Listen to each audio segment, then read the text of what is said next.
आराध्य देव के श्री चरणों में सत सत नमन। मैं अभिनंदन गादिया सूरत से जैन हिंदी ऑडियो बुक में आपका स्वागत करता हूं। अगर आप इस चैनल पर नए हैं तो इसे सब्सक्राइब कर दीजिए और बेल आइकन प्रेस कर दीजिए, जिससे चैनल के नोटिफिकेशन आपको रेगुलर मिलते रहें। मेरा जीवन मेरा दर्शन आत्मकथा भाग 1, आचार्य श्री तुलसी, प्रकाशक आदर्श साहित्य संघ, न्यू दिल्ली। मेरा वैराग्य। विक्रम संवत 1982 का वर्ष मेरे भाग्योदय का वर्ष था। मेरे भाग्य विधाता पूज्य गुरुदेव कालूगणी लाडनू पधारे।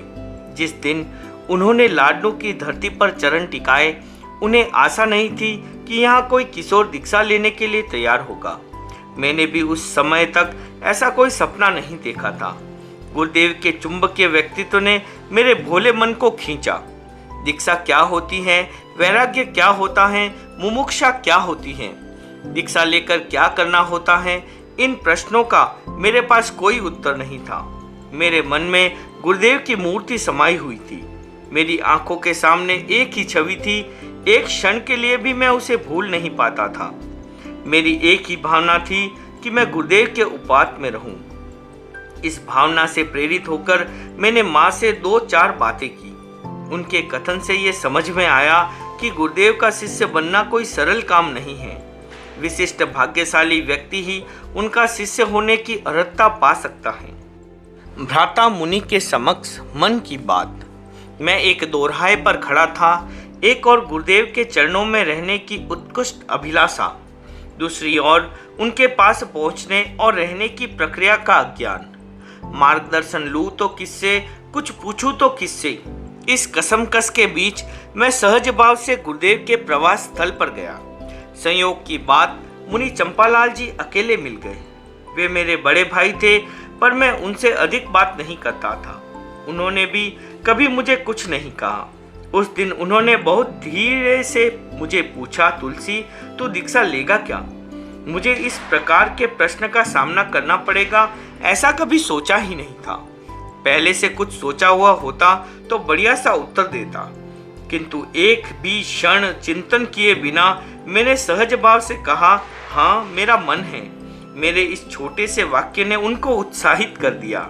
उनका मन प्रसन्नता से भर गया। मेरा वैराग्य निरंतर बढ़ता रहे, इस दृष्टि से वे मुझे कई बार चित्रों के पन्ने दिखाते, संसार की असारता का बोध कराते और सीखने चितारने की प्रेरणा देते। मैंने थोड़ा थोड़ा सीखना शुरू कर दिया। जब मैं कुछ सीखता तो वे अपने पुट्ठे से नई पटड़ी और कामी निकाल कर देते। वे चीजें मुझे बहुत अच्छी लगी। मैं पटड़ी पर पन्ना रखकर उस पर कामी लगाकर सीखा करता। पूज्य गुरुदेव का निकट सानिध्य। एक दिन मुनि चंपालाल जी मुझे मुनि मगनलाल जी के पास ले गए। उस युग में दीक्षा लेने के इच्छुक मुमुक्षु भाई बहन का वहां जाना आवश्यक था। जब तक वे दीक्षार्थी को उत्तीर्ण नहीं कर देते, आगे पहुंच नहीं हो पाती।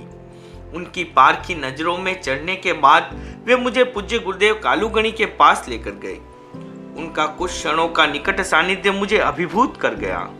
उन्होंने मेरे साथ थोड़ी सी बात की। मैं निहाल हो गया। गुरुदेव ने मुझे सिखाने की जिम्मेदारी मुनि कुंदनमल जी जावद, मुनि हीरालाल जी आमेट आदि संतों को दी। वे मुझे पूरी जागरूकता से सिखाने लगे। मैंने कुछ ही दिनों में प्रतिक्रमण आदि आवश्यक चीजें कंठस्थ करके सुना दी। मेरी एकाग्रता और सीखने की लगन देखकर अन्य साधु भी मेरे प्रति असीम वात्सल्य रखते थे। मुनि चंपालाल जी की इच्छा थी कि गुरुदेव के उसी प्रवास काल में मेरी दीक्षा हो जाए। मैं भी जल्दी से जल्दी गुरुदेव के चरणों में जाने के लिए उत्सुक था। इस विषय में मैंने एक दिन माँ के सामने अपना मन खोलते हुए कहा, माँ मैं साधु बनना चाहता हूँ। मेरी बात सुन माँ न चौंकी और न उन्हें किसी विलक्षणता का अनुभव हुआ। वह सहज भाव से बोली, बेटा साधु बनना बहुत अच्छी बात है, पर काम कठिन है। तू अभी टाबर है, अच्छी तरह सोच ले। मन पक्का हो तो आगे बात करना, अन्यथा लोगों में हंसी हो जाएगी। वैसे मैं इस संबंध में कुछ नहीं कह सकती। मुनु मोहन जैसा कहेगा वैसा होगा। समस्या आज्ञा प्राप्त करने की। मोहनलाल जी हम भाई बहनों में सबसे बड़े थे। राजरूप जी और झूमरमल जी के दिवंगत होने के बाद हमारे पूरे परिवार का दायित्व उन पर था। वे उस समय सिराजगंज थे। लाडनू में माँ के पास मैं और छोटी बहन मनोहर 2 जन थे। वैसे 2 बहनें और थी, पर वे दोनों अपने अपने ससुराल में थी। माँ के मन में धर्म की लगन सदा से थी। उसी का परिणाम मानना चाहिए कि सबसे छोटा पुत्र होने पर भी उनकी ओर से मेरे सामने कोई बाधा नहीं आई। हालांकि साधु जीवन को वे श्रेष्ठ मानती थी, किंतु किसी प्रकार की जिम्मेदारी लेने के लिए तैयार नहीं थी। इसका भी कारण था, भाई मोहनलाल जी बहुत कड़े और खरे थे। जब तक उनके दिमाग में कोई बात नहीं बैठती, वे उससे सहमत नहीं होते थे। इधर मेरा वैराग्य पुष्ट हो रहा था, उधर गुरुदेव के प्रवास के दिन कम हो रहे थे। एक बार मैं माँ के साथ मुनि चंपालाल जी की उपासना कर रहा था। दीक्षा का प्रसंग चल पड़ा। उस समय वे हम दोनों को मुनि मगनलाल जी के पास ले गए। उन्होंने माँ से थोड़ी बात की, फिर हमें गुरुदेव के दर्शन कराए। गुरुदेव ने पूछा, मोहन कहाँ है, वह कब तक आएगा? माँ बोली, वह सिराजगंज रहता है, अभी उसके आने की कोई बात नहीं है। अब चिंतनीय बिंदु यह रहा कि मोहनलाल जी को लाडनू कैसे बुला जाए। मेरी दीक्षा की संभावना के आधार पर उनको लाडनू बुलाना संभव नहीं था। उस स्थिति में कुछ लोगों ने अपना दिमाग लगाना शुरू कर दिया। मेरे मन में पूज्य गुरुदेव के प्रति प्रगाढ़ आकर्षण था। वह क्यों था मैं नहीं जानता। मुझे ऐसा लगा कि गुरुदेव के मन में भी मेरे प्रति कोई आकर्षण है। उसका कारण भी मैं जान नहीं पाया। मैं केवल इतना ही समझ पाया कि मेरी दीक्षा के लिए चेष्टाएं हो रही हैं। जितनी चेष्टा मेरी ओर से नहीं हुई, उससे कहीं अधिक दूसरों की ओर से होने लगी। यह मेरा सौभाग्य था, अन्यथा परिवार वालों की प्रार्थना के बिना ही दीक्षा की बात कौन सोचता। पूज्य गुरुदेव की मुझ पर पूर्ण कृपा दृष्टि थी। जिस दिन मुनि मगनलाल जी ने मुझे उनके चरणों तक पहुंचाया और मेरा परिचय करवाया, उसी दिन से उनकी दृष्टि इतनी करुणामयी हो गई कि मैं उसे कभी विस्मृत नहीं कर पाया। आज्ञा प्राप्ति का एक उपाय। दीक्षा के लिए मेरी तीव्र भावना, मुनि चंपालाल जी की प्रेरणा और मुनि मगनलाल जी के प्रोत्साहन से लाडनू में अपने आप ही दीक्षा के अनुकूल वातावरण बनने लगा। उन्हीं दिनों एक दिन माँ बोली, तुलसी, तू साधु बनने की बात कर रहा है, इसकी मुझे प्रसन्नता है। मेरी भी यही इच्छा है, तू अपने साथ मुझे भी ले ले। माँ की बात सुन मैं घबराया। मैंने सोचा, इनके कारण मेरी दीक्षा में कोई व्यवधान आ गया तो मैं क्या करूँगा। माँ के उपकार को अनदेखा कर मैं बोला, माँ, आपकी अवस्था है, आप घर की अधिकारिणी हैं, आपके लिए बहुत बातें सोचनी पड़ेगी। अभी ये झंझट शुरू हो गया तो मेरी दीक्षा खटाई में पड़ जाएगी। इस समय तो आप मुझे आज्ञा दिला दे। माँ की अनौपचारिक आज्ञा मुझे मिल चुकी थी, किंतु वे मोहनलाल जी की सहमति बिना कुछ भी करने के लिए तैयार नहीं थी। उनकी सहमति के लिए उनका लाडनू आना जरूरी था। इस दृष्टि से जो व्यक्ति चिंतन कर रहे थे, उन्हें एक उपाय सूझा कि बहन लाड की दीक्षा के नाम से मोहनलाल जी को लाडनू बुलाया जा सकता है। इसकी जिम्मेदारी सौंपी गई पृथ्वीराज जी बरमेचा को। चूंकि वे उन्हीं के फर्म में सर्विस करते थे, इसलिए उनको उस काम के लिए उपयुक्त समझा गया। उन्होंने सिराजगंज तार देकर मोहनलाल जी को सूचित किया कि पूज्य कालूगणी लाडनू में प्रवास कर रहे हैं, लाडबाई की दीक्षा हो सकती है, इसलिए एक बार अति शीघ्र लाडनू आ जाए। मेरी बहन का वैराग्य। बहन लाड का जन्म विक्रम संवत 1960 में हुआ। वह तीनों बहनों में सबसे बड़ी थी। उस समय कन्याओं को पढ़ाने की परंपरा नहीं थी। उन्हें घर के कामकाज में दक्ष बनाने की दृष्टि से पूरा ध्यान दिया जाता था। बहन लाड को भी पढ़ने का मौका नहीं मिला, पर उन्हें गृहस्थ जीवन के काफी काम सिखा दिए गए। विक्रम संवत 1971 में मात्र 11 वर्ष की अवस्था में लाडनू निवासी धनराज जी वैद्य सोनेली वाले के सुपुत्र हीरालाल जी के साथ उनका विवाह कर दिया गया। जेठ महीने में बहन का विवाह हुआ और उसी वर्ष कार्तिक महीने में मेरा जन्म हो गया। खटेर परिवार में एक वर्ष में 2 उत्सव मनाए गए। बहन लाड अपने पिता के घर में बहुत समझदार कहलाती थी। माँ और भाई घरेलू कामों में उनसे परामर्श किया करते थे। ससुराल में जाकर उन्होंने सास ससुर का दिल जीत लिया। ननंद केसरबाई के साथ भी उनकी अच्छी पटती थी। साध्वी बनने की प्रेरणा। विवाह के 3-4 वर्ष बाद हीरालाल जी का मन संसार से विरक्त हो गया। वे अविलंब दीक्षा लेना चाहते थे, किंतु उनके सामने दायित्व की दृष्टि से 2 काम करणीय थे। अपनी धर्म पत्नी को संयम पथ में सहयात्री बनाने के लिए तैयारी करना और बहन केसर का विवाह करना। उन्होंने पत्नी को समझाना शुरू कर दिया। एक दिन वे बोले, मनुष्य का जीवन बहुत कीमती है, मैं इसे सार्थक बनाने के लिए साधु बनना चाहता हूँ, तुम्हारी क्या इच्छा है? यह बात सुन बहन लाड बोली, आपकी जो इच्छा है वही मेरी इच्छा है, किंतु मैं पढ़ी लिखी नहीं हूँ, क्या पढ़ाई के बिना दीक्षा हो सकती है? हीरालाल जी ने पूरी दृढ़ता के साथ कहा, दीक्षित होने के लिए शिक्षा की अनिवार्यता नहीं है। पति के वचनों में पूरा विश्वास होने पर भी बहन यह सोचती रही कि ज्ञान के अभाव में साधु जीवन की यात्रा पूर्णतः सफल नहीं हो सकती। अतः वह भीतर ही भीतर अक्सर ज्ञान कर पुस्तक पढ़ने का अभ्यास करने लगी। हीरालाल जी उन्हें पढ़ाने में सहयोगी बने। पति वियोग से पुष्ट बना वैराग्य। गृहस्थ जीवन में हीरालाल जी की साधना अच्छे ढंग से चल रही थी।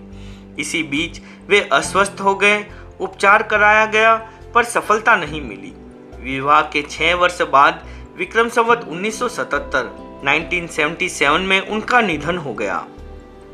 पूरे परिवार के लिए वह कठिन स्थिति थी। बहन पर आकस्मिक वज्रपात हुआ, फिर भी उन्होंने धैर्य के साथ उस कष्ट को सहा।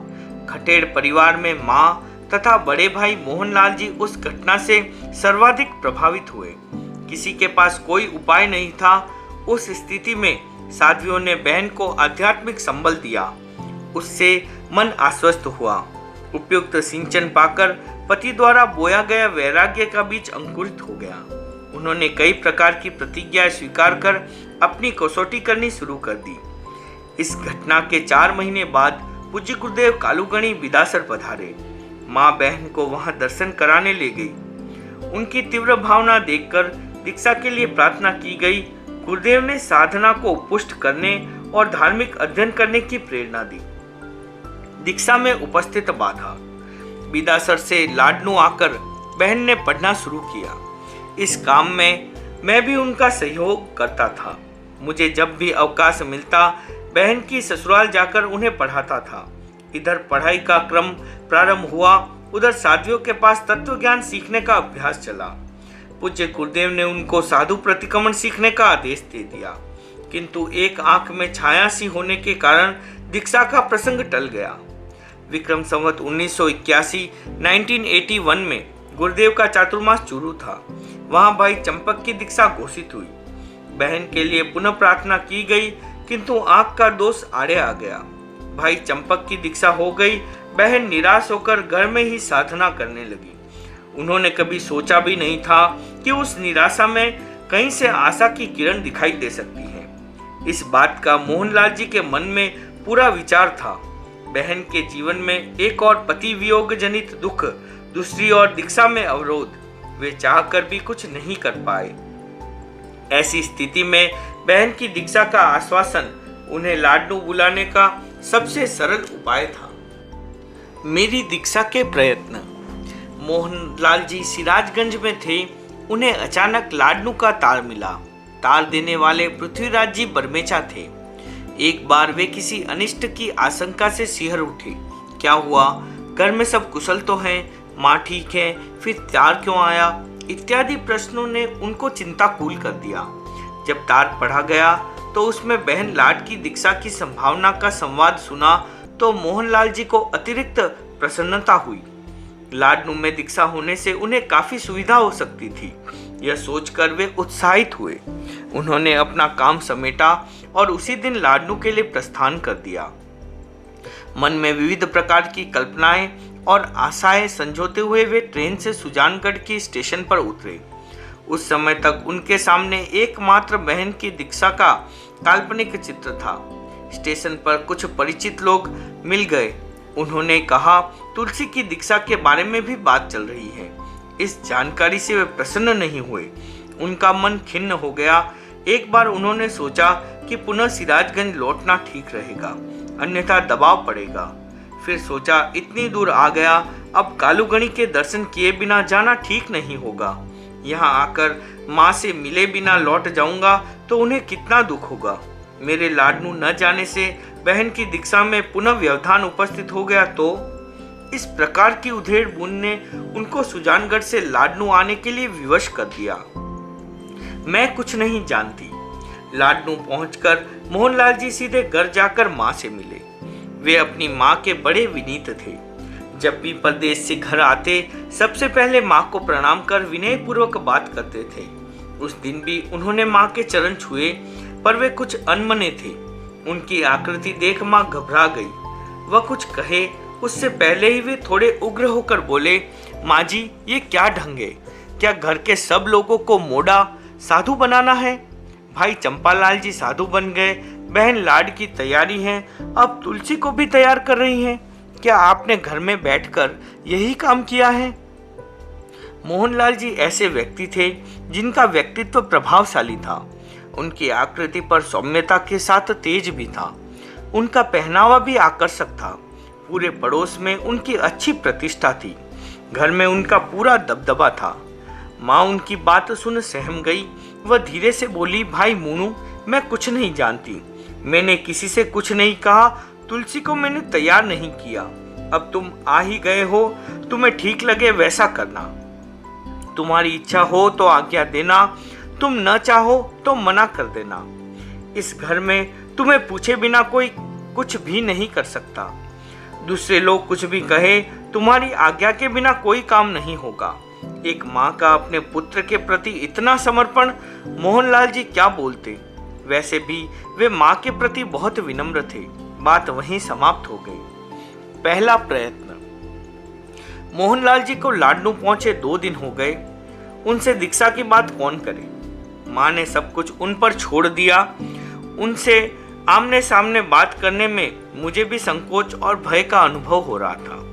तीसरे दिन गांव के कुछ परिचित व्यक्तियों ने उनके सामने मेरी दीक्षा का प्रसंग उठाया। उनकी बात पूरी सुने बिना ही वे बोल उठे, ये आए हैं बड़ी बड़ी बातें करने वाले। पहले अपने बच्चों और भाइयों को घर से निकालो, तब जानूं। इस संबंध में मुझे कुछ भी कहने की जरूरत नहीं है। जो लोग हिम्मत करके आए थे उनकी बोलती बंद हो गई। दूसरा प्रयत्न किया मुनि चंपालाल जी ने। मोहनलाल जी उनकी बात भी टाल गए। उन्होंने बार बार जोर लगाया तो वे बोले, चंपालाल जी स्वामी, आप जो बात पकड़ लेते हैं उसे छोड़ते नहीं। तुलसी अभी तक बच्चा है, वह क्या समझता है। आपने उसको चढ़ा दिया, आप घर छोड़कर चले गए तो क्या सबका घर छुड़वाना है। आप कुछ सोच समझकर बात करें। दीक्षा कोई तमाशा थोड़ी है। आपने जो रास्ता लिया है वह आपके लिए ठीक हो सकता है। तुलसी उस पर चल पाएगा इसकी क्या गारंटी है। अब आप उसके सामने इस विषय में कोई चर्चा ही न करें। मुनि चंपालाल जी मोहनलाल जी की बेरुखी से न सहमे और न निराश हुए। वे शांति से बोले, मैं भी तो उसका बड़ा भाई हूँ, मेरा भी कुछ दायित्व है। इतना कहकर वे मौन हो गए। मोहनलाल जी चुपचाप वहां से उठकर चले गए। कुछ अन्य संतों ने भी मोहनलाल जी को समझाने का प्रयत्न किया, पर किसी को सफलता नहीं मिली। तीसरा प्रयत्न। मोहनलाल जी पर किसी भी बात का किंचित भी प्रभाव नहीं पड़ा। उस स्थिति में मुनि चंपालाल जी ने एक युक्ति काम में ली। वे मुनि मगनलाल जी के पास गए। उन्होंने उनके सामने पूरा चिट्ठा खोल कर रख दिया। कुछ समय विचार मंथन के बाद मुनि मगनलाल जी ने मोहनलाल जी को याद किया और उनके साथ दीक्षा के संबंध में बात की। मोहनलाल जी पर उनका गहरा असर हुआ। वे चुपचाप बैठ गए। मुनि मगनलाल जी बोले, तुलसी दीक्षा की बात कर रहा है, पर तुम्हारी आज्ञा के बिना दीक्षा का सवाल ही नहीं है। बोलो तुम क्या सोचते हो। मुनि मगनलाल जी का बात करने का तरीका ही कुछ ऐसा था कि मोहनलाल जी का कठोर रुख बदल गया। उन्होंने विनम्रता के साथ कहा, आप माहित हैं, आपने तुलसी को परखा है क्या? अभी वह 11 वर्ष का बच्चा है। अपने हित अहित के बारे में उसका कोई चिंतन नहीं हो सकता। दीक्षा जीवन भर का काम है। आज वह भावुकता में दीक्षा की बात करे, कल साधुत्व के कष्टों को न सह सके तो जग हंसाई होगी। अभी दीक्षा हो जाए, यह बात मेरी समझ में नहीं आ रही है। मोहनलाल जी पूरी संजीदगी के साथ बात कर रहे थे। वे मेरी दीक्षा के विरोध में नहीं बोले, उनका कोई आग्रह भी नहीं था। मेरी छोटी अवस्था और अनुभवों की अपरिपक्वता के कारण वे असमंजस की स्थिति में थे। उनके मानसिक द्वंद्व को समझकर मुनि मगनलाल जी ने कहा, मोहन जी, तुम्हारा चिंतन असंगत नहीं है। अभिभावकों का दायित्व है कि वे बच्चे की पूरी परीक्षा करें, पर तुम्हें मुझ पर भरोसा है या नहीं? मैंने जो बात रखी है बिना सोचे समझे नहीं रखी है। मैं उसे नहीं परखता और अपनी कसौटी पर खरा नहीं पाता तो बात आगे नहीं बढ़ाता। कोई भी दीक्षार्थी जब तक मेरी नजरों से उत्तीर्ण नहीं होता, मैं उसकी वकालत नहीं करता। तुम यह भी सोचो कि तुम्हारे घर से बड़ा घर यह धर्म शासन है। अभी तक तुलसी टाबर है, यह बात सही है, पर हम यदि बच्चों को लेते हैं तो चिंतन करके ही लेते हैं। होनहार बालक का निर्माण अपने आप नहीं होता, उसके लिए श्रम करना पड़ता है, खपना पड़ता है। मुनि मगनलाल जी से सीधी बात करने के बाद मोहनलाल जी का मन कुछ आश्वस्त हुआ। आपका निर्णय सिरोधार्य।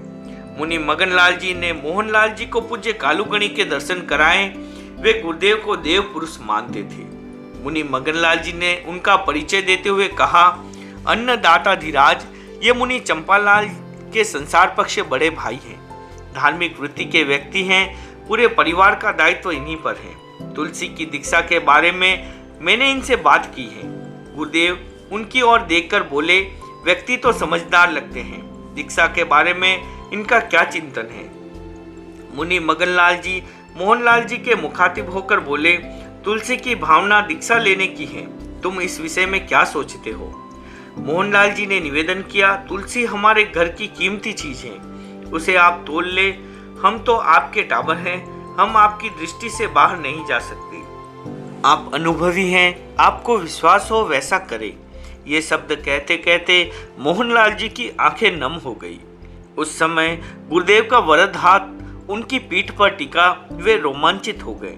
गुरुदेव बोले, मोहन जी, हमने तुलसी को देखा है, परखा है, तोला है, उसके बारे में तुम निश्चिंत रहो।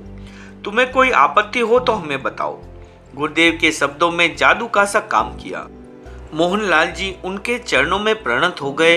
वे भावविह्वल होकर बोले, गुरुदेव आप महान हैं, मेरा चिंतन बहुत छोटा है। मेरी दृष्टि में तुलसी अभी बालक है, वह कुछ बड़ा हो जाए और साधु जीवन को अच्छी तरह समझ ले, तत्पश्चात उसके विचार पक्के होंगे तो मैं बाधक नहीं बनूंगा। गुरुदेव ने मोहनलाल जी को पूर्ण रूप से आश्वस्त करते हुए कहा, वह हमारी नजरों के सामने है, उसके विचार में कहीं शिथिलता नहीं है, उसका समय यूं ही व्यर्थ जाएगा। मोहनलाल जी का मन दुविधा में था। वे न हाँ कहने की स्थिति में थे और न उनमें मना करने का साहस था। वे बोले, गुरुदेव आप सर्वज्ञ तुल्य हैं, आपकी शुभ दृष्टि हमारे परिवार का सौभाग्य है। इस विषय में आपका निर्णय मुझे सिरोधार्य है। ओम अरहम।